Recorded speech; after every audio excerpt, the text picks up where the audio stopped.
Hello mga kasisilaw, so ito naglalakad tayo, papunta tayo na bibilhan ng piyesa ni Tommy.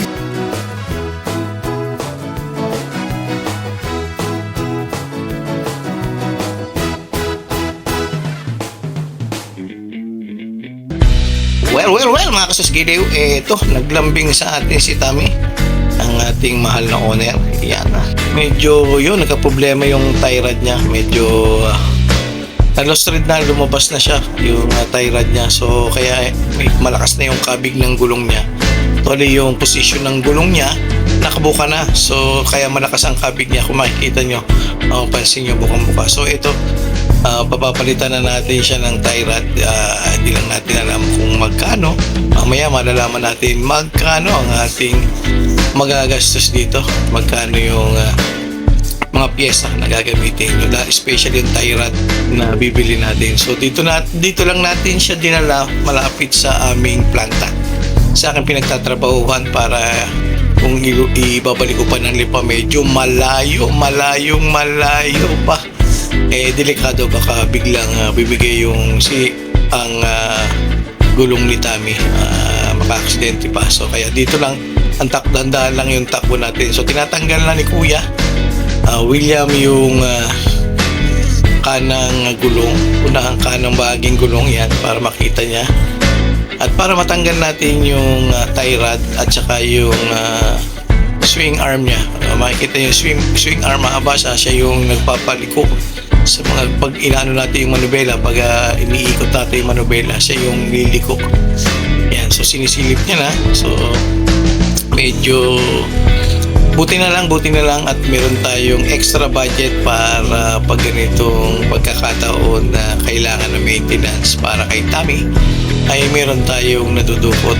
So yan, talaga namang malaking bagay itong naibibigay sa atin ni Tommy, service para sa trabaho ko at para sa mga bata, especially sa aking sideline din, of course.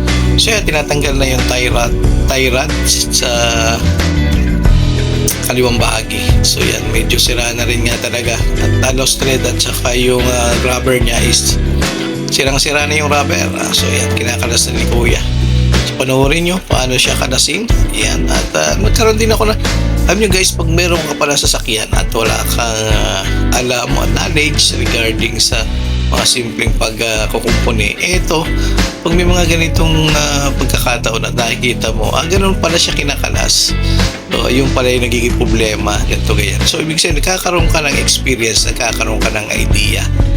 Bakit, halimbawa, nagkaroon ng trouble yung sasakyan mo, malalaman mo na kung saan nagsimula yung trouble. So, pinapacheck ko din sa kanya, kay Kuya William, yung bearing kung okay, kung hindi na okay. Pero sabi niya, okay naman, walang kalog. Kaya lang talaga siya pumalog at saka tumutunog yung unahan niya, is nahugot na nga yung pinaka-tie rod niya. So, kinakalas na yung galing sa manubela. So, ito yung swing arm niya. Ayan, kung makikita nyo, yun, ang tie rod na sira na. So, ito yung papalitan doon sa may gulong niya, sa swing arm at doon sa tie rod. So, papalitan na to. Yun, naglambing ng konti si Tommy. So, good dyan, pero kailangan palitan. Ito, naglalakad tayo, malapit lang naman, nilakad na lang natin. Ang problema kasi kung sasakay pa ako ng jeep, 1,000 ang aking pera. Baka naman magalit na sa akin ng driver ng jeep. Ito, malapit lang naman. So sana magawa ng maaga si Tommy. Okay, bye-bye.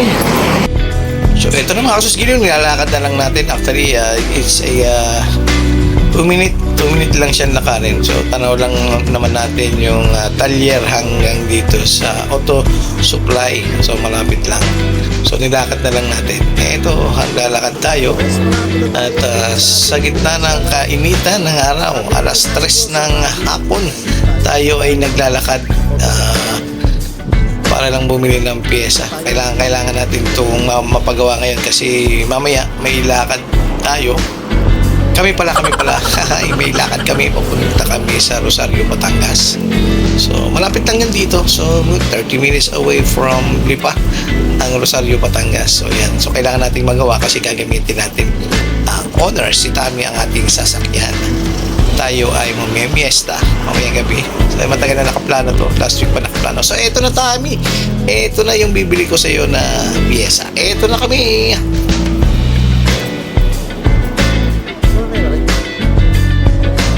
Sa owner.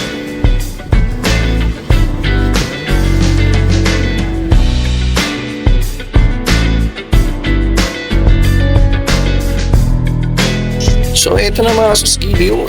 Binibigyan na natin kay Kuya William yung nabili nating tie rod. Isa kaliwa, isa sa kanan. So, yan. Sinusukat niya na yung haba nung pinaka-thread niya para hindi kasi nung maluang.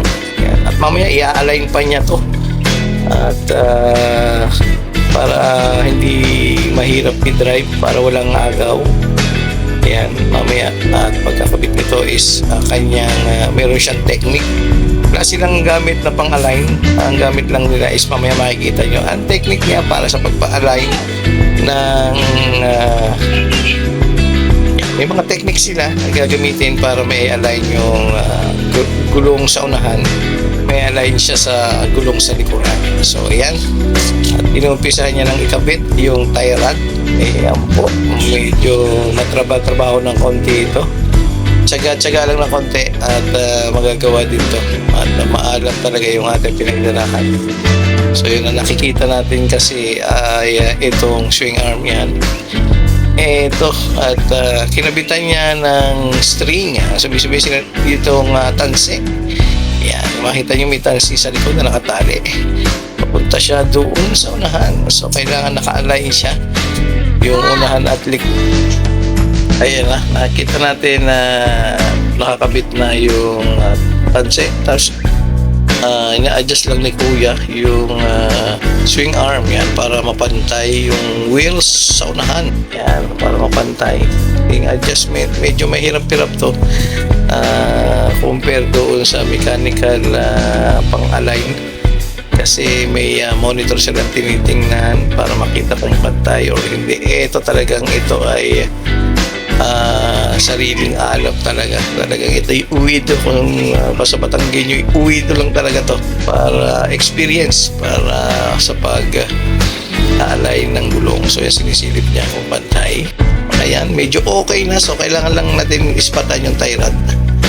Paispatan lang natin kay Kuya William kasi pinawawildingan natin kasi wala na, lost thread na talaga. So, yun lang yung magandang solusyon. So, salamat kay Kuya William. Nagawa ang aking si Tami. Hanggang sa muli mga tagapakinig. Ito ang inyong lingkod, Aisos Giliw.